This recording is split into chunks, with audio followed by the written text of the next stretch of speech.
Final das férias de julho, mas ainda no meio do inverno, o Máquinas na Pan veio para a histórica cidade de Ouro Preto, em Minas Gerais, para o lançamento da nova Tracker e, claro, conferir se esse mais novo lançamento da Chevrolet chegou mais uma vez para fazer história no mercado nacional. Bom, a gente começa agora nosso test drive de BH até a região de Ouro Preto com o novo Chevrolet Tracker.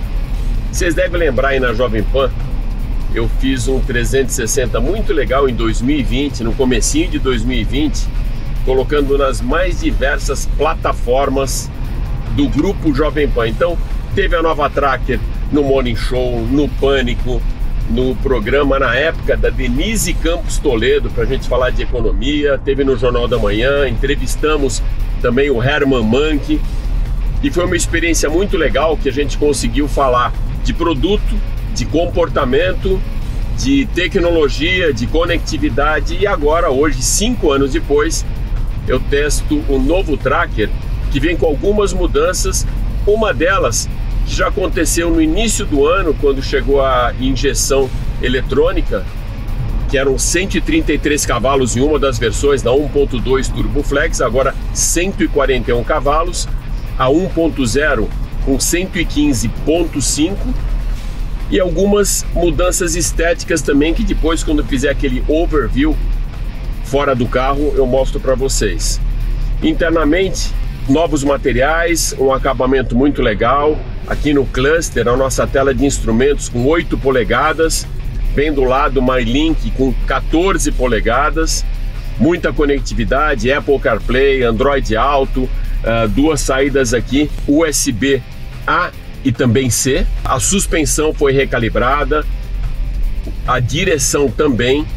Eu não consegui testar ainda, porque está muito trânsito aqui, mas segundo Rafaela Borges, do UOL e do canal On The Road, que está com a gente aqui no carro, ela não aparece no vídeo, mas está aqui junto com o Marcão também, do R7, Marcos Camargo, a suspensão está bem gostosa, o carro está bem gostoso de dirigir. E em 2022, o Tracker foi o mais vendido, líder do mercado desse SUV, desse segmento de SUVs, e agora ele briga com o T-Cross, briga também com o Creta e com o HR-V da Honda. Muita gente pergunta qual que é o melhor carro. Eu comparo com o que eu aprendi com um amigo do setor, que fala qual que é o melhor vinho. É aquele que mais apetece, que mais se encaixa com o seu paladar. Carro é a mesma coisa. Claro que você tem aquele valor de revenda daqui a 3, 4 anos, que é importante, mas também você não vai comprar um carro só pensando no valor de revenda, só no pós-venda, senão você vai ficar infeliz 3, 4 anos para pensar só no valor de revenda. Então, esse aqui é um carro muito legal do segmento. A primeira impressão que eu tive já em 2020 foi muito boa, continua surpreendendo. Dá para ver realmente que o que a Rafaela Borges falou é verdade. Ele é muito confortável de dirigir, uma excelente experiência, como já era antigamente, e agora com essas mudanças aí também da motorização. São algumas versões: AT, LT, LTZ, Premier e o RS, que é o mais esportivo.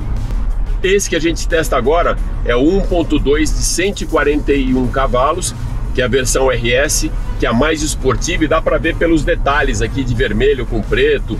Ele tem um acabamento que remete muito mais à esportividade. Quando você está numa viagem, além do conforto ao dirigir, o conforto visual para mim é muito legal, né? Então essa área toda envidraçada, com a luz invadindo a cabine, né? E para falar de cabine, esse cockpit do Tracker sempre foi muito valorizado, inclusive com o sistema MyLink, né? Mas eu acho legal você fazer um 360 também nesse conforto, que eu coloco o ruído da transferência e da topografia do terreno, né, das irregularidades para dentro da cabine, que é bem baixa, do visual e também da suspensão.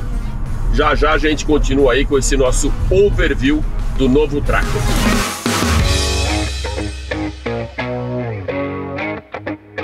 Bom, e depois desse test drive dinâmico, a gente vai agora para um walk around, um overview. Na verdade, nada disso, a gente vai fazer um 360 da parte externa do novo Tracker.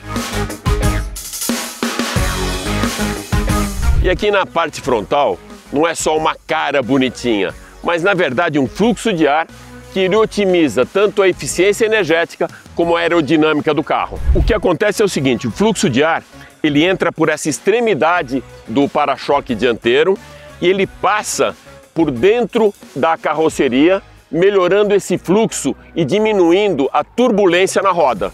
E aqui na frente também, uma assinatura luminosa totalmente redesenhada e com a grade frontal em estilo colmeia e maior que a anterior. Bom, vamos lá para a parte traseira então, que tem uma característica bem diferente da versão anterior.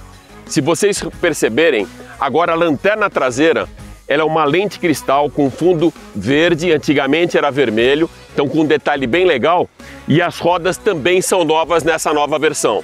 Durante o test drive eu esqueci de comentar dois detalhes bem interessantes na parte interna que eu vou mostrar agora para você.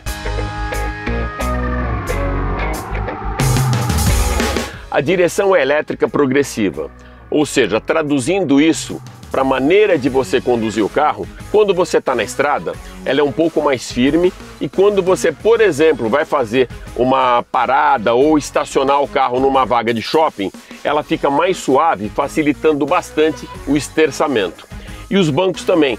E a espuma ganhou uma outra densidade, o que traz mais conforto tanto para o motorista quanto para os passageiros e principalmente quando a gente fala conforto durante uma longa viagem na estrada.